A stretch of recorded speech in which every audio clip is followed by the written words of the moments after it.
cette nouvelle émission d'Astro Vidéo. Nous sommes dans un endroit qui est superbe, vous commencez à bien le connaître, en tout cas ceux qui suivent ces émissions. Nous sommes au lac du Bois de Vincennes et vous voyez, on a une belle journée d'automne. Les aspects marquants de ce 1er octobre 2015, ça va être des oppositions. Alors, qu'est-ce que ça veut dire des oppositions? Pourquoi j'en parle? Parce que c'est ce qui va avoir lieu pendant plusieurs semaines, 2 ou 3 semaines. On va avoir une série d'oppositions. Et une opposition, en français, ça veut dire concerne. Donc, on va voir qu'est-ce qui est concerné. Nous, en l'occurrence, comme c'est une astro-vidéo, on va regarder quelque chose de global, c'est-à-dire la carte du ciel. Et on va regarder les signes dans lesquels ça se passe. Mais pour vous, ça va tomber dans des maisons, puisqu'à partir du moment où vous connaissez votre ascendant, c'est-à-dire à partir de l'heure de votre naissance, vous allez avoir des maisons. Les maisons, ce sont des domaines de vie avec des symboles et des significations différents. Donc, il y en a beaucoup. Alors, ça peut être intéressant pour vous de faire le point. Mais là, en l'occurrence, ce qui va être très touché, ça va être l'opposition dans l'axe Vierge-Poisson, qui est l'axe, ce qu'on appelle de la compassion. Et on a une opposition, enfin des séries d'oppositions qui vont avoir lieu dans l'axe Bélier-Balance. Et là, le Bélier, c'est le premier signe, c'est moi-je. Et la Balance, c'est les autres. En général, c'est la maison 7 par rapport au signe du Bélier. Donc c'est le relationnel avec les autres. Donc là, en l'occurrence, on va se dire qu'il va y avoir une réflexion sur la compassion dans les relations avec les autres. Donc là, en l'occurrence, ça va être intéressant parce que ça va être l'axe de la compassion doublé de l'axe du relationnel. Moi-je par rapport aux autres. Comment les autres existent, comment je les intègre dans ma réflexion. C'est ce que va proposer Uranus, qui est toujours rétrograde dans le signe du Bélier, en bon aspect avec Vénus, qui est le maître de la balance justement. Donc c'est intéressant de voir qu'il y a peut-être une difficulté, mais qu'il y a une porte de sortie à partir du moment où il y a une négociation ou une tolérance, ça c'est Vénus, dans le signe du Lion. Donc il peut y avoir cet aspect-là au niveau des dirigeants. Uranus aussi, ce sont les changements soudains, mais ça va être la fraternité. Donc ça va être une réflexion pour plus de tolérance, ça c'est le premier des points. Ça peut être aussi une réflexion nourrie sur la paix, et elle est vraiment d'actualité. Alors, qu'est-ce que ça veut dire Uranus rétrograde? Ça veut dire qu'il y a une obligation karmique. Le karma étant la loi de cause à effet, l'obligation c'est que les gens qui sont venus s'incarner ici à cette époque ont décidé de vivre un karma collectif ensemble, puisque Uranus est une planète lente et que les planètes lentes en général concernent le collectif.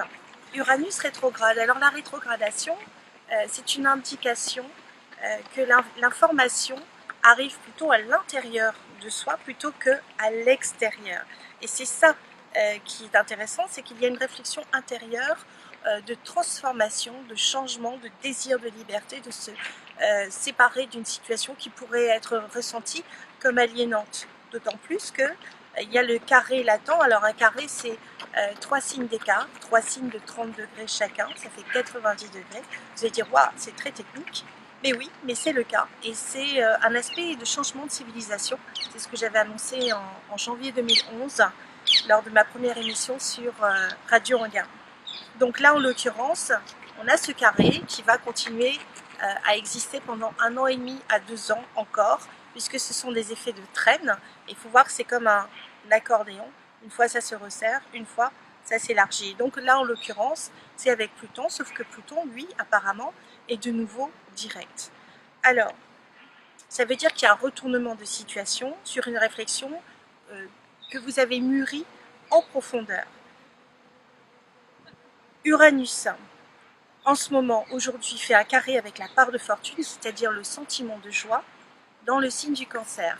Ça veut dire que tout ce qui va être structure familiale, ou maternité, ou fécondité, tout ça, il va y avoir une réflexion sur qu'est-ce qui vous rend heureux dans la vie, qu'est-ce qui va être créatif dans vos vies, comment vous allez vous sentir à l'aise avec ça.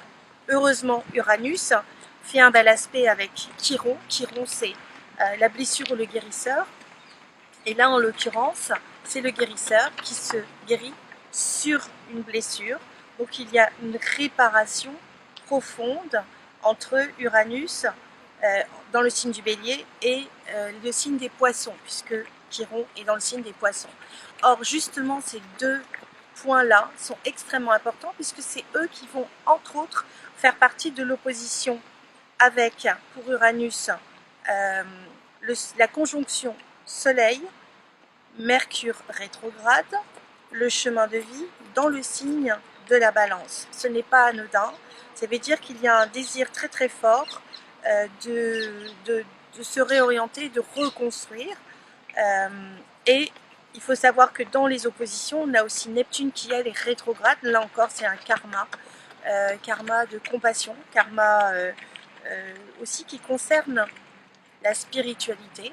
Qu'est-ce que la véritable spiritualité? Ça, c'est une réflexion importante parce que il y a tellement de morts. Or, chaque religion prône l'amour, la tolérance et toutes ces belles valeurs. Or, qu'est-ce qu'on voit? C'est qu'on assiste à des massacres tous les jours. Et c'est la réflexion que nous pose Neptune. Donc, quelle est notre relation à la spiritualité? Quelle est notre relation à la compassion? Est-ce que la compassion, c'est pas simplement une ouverture sur la tolérance qui permet à l'autre d'exister, d'apporter sa richesse? Ou est-ce que c'est simplement, j'allais dire, moi je veux avoir raison? On peut se poser la question.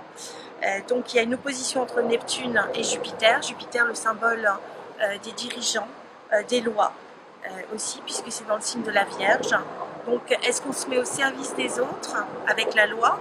Ou est-ce qu'on utilise la loi comme un pouvoir qui nous permet d'exister sur les autres? Là encore, c'est une réflexion de fond. On verra demain pour une prochaine astrovidéo. En attendant, je vous souhaite une très très belle journée. Continuez aussi.